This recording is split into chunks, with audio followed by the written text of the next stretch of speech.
میں چپ کھڑا ہوا ہوں دربار مصطفیٰ میں، اور آنکھوں سے بسم اللہ الرحمن الرحیم۔ آج سے انشاءاللہ تعالی ہم اپنی اگلی ویڈیوز کے اندر آپ کے لیے ہر نماز کے بعد ذکر لے کر آئے ہیں۔ تو ویسے عام دنوں میں تو جن لوگوں کو نماز فرض کی توفیق ہوتی ہے وہ پڑھتے ہیں اور وہ نماز کے بعد اذکار کرتے رہتے ہیں، لیکن رمضان شریف کے اندر جن لوگوں کو نماز کی توفیق ہوتی ہے اور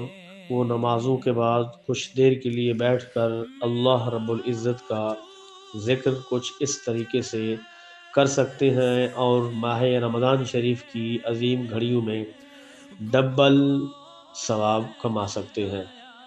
تو کرنا کچھ اس طرح ہے کہ نماز ظہر کے بعد آج چوتھا روزہ ہے، یہ چوتھے روزے کا ذکر ہے۔ کرنا کچھ اس طرح ہے کہ نماز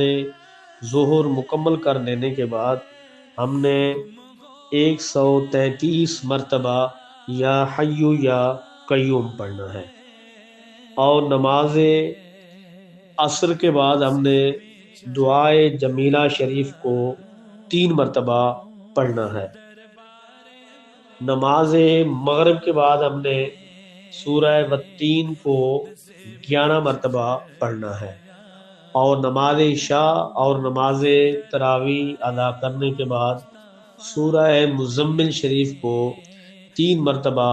پڑھنا ہے۔ جو لوگ ان اذکار کو ہر نماز کے بعد گنتی کے مطابق جو آپ کے گوش و گزار کی گئی ہے پڑھیں گے تو انشاءاللہ تعالی اللہ رب العزت کے فضل سے اور اس کی بارگاہ سے ڈھیروں ثواب کمائیں گے برکت رمضان شریف کی وجہ سے۔ چشم تر سے جا